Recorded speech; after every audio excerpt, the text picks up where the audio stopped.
Her phone lit up between us like a wound that had just opened. She didn't reach for it. That was the first mistake. We were sitting at the kitchen table, the kind of quiet that used to feel earned. Morning light on porcelain mugs. Her smile still on her face. Still convincing. Still warm. The screen vibrated once. Then again. No name, just a number.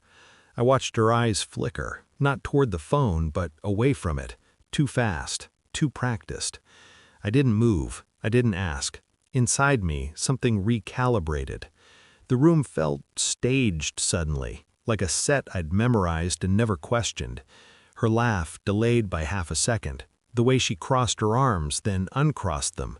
Defensive, subconscious. The phone stopped buzzing. She exhaled. "Spam," she said. Casual. Efficient. I nodded. In that moment, nothing exploded. No shouting, no accusations, just a quiet click, like a door locking somewhere deep in my chest. I studied her face the way you study a stranger on a train, searching for patterns, for tells, for the smallest fractures in the story I'd believed for years. Every smile felt genuine, every word felt honest, until that moment taught me how well a lie can breathe. I didn't confront her. That would have been sloppy. Instead, I started replaying memories with new lighting. Late nights she blamed on work, showers taken immediately after meetings, the way she'd angle her phone away from me, like shielding a flame from wind. I told myself it was nothing. That's what love does first. It negotiates. But doubt is patient. It doesn't rush. It sits quietly, sharpening itself. A week later, she kissed me goodbye and said she loved me. Same tone, same softness, and I realized something chilling. She'd gotten very good at saying it. I checked phone records while she slept, not because I suspected infidelity, at least not consciously. I told myself I was protecting us, that trust sometimes needs verification. There it was, a number that appeared too often, late nights, early mornings, long calls she never mentioned. I saved it. I didn't call. I watched her instead. How her eyes lit up when her phone buzzed now. How she'd leave the room to answer. How she stopped saying names. It wasn't just betrayal. It was efficiency. A double life trimmed of excess emotion. And the worst part? She still looked at me like I was home. I became meticulous, quiet. I learned the rhythm of her deception. Tuesdays were longer. Thursdays distracted. Weekends carefully curated.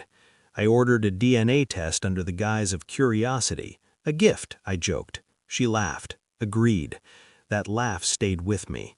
While we waited for results, I kept playing my role. Attentive husband, steady presence. I cooked dinner, asked about her day, listened. Inside, I was dismantling her world piece by piece. I found the hotel receipts hidden in a cloud folder she thought I didn't know about. Photos cropped too carefully. Reflections in mirrors that weren't meant to be seen. And then there was him. I didn't hate him. That surprised me. He was incidental, a symptom, not the disease.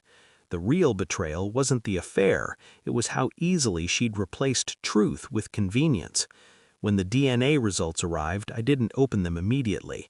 I sat with the envelope on my desk for an hour, feeling its weight, the last variable, the final proof. I already knew, but knowing and confirming are different acts. One is emotional, the other is surgical. The report was concise, clinical, 0% probability. I felt nothing at first, no anger, no grief. Just clarity. That evening, I set the envelope on the table between us. No explanation, no preamble. She opened it, read once, then again. Her face collapsed inward, like a building losing its support beams. She looked at me, eyes wet, mouth trembling, reaching. I didn't move. "How long?" I asked, calm, almost bored. She tried to speak, failed, then whispered a timeline that felt rehearsed, incomplete, desperate. I nodded, not in understanding, in acknowledgement. "You knew," she said. I smiled then. Not warmly, precisely. "I always knew," I lied. That broke her more than the truth. I didn't raise my voice. I didn't accuse. I showed her the phone records, the receipts, the photos. I showed her how thoroughly she'd been observed, tracked, understood. Her tears came fast then, apologies stacked on apologies, love declarations resurfaced, frantic and misplaced. I waited until she was finished, then I stood. "I've already filed," I said, and informed him. He deserved the truth, too. Her breath hitched, not for me, for control slipping through her fingers.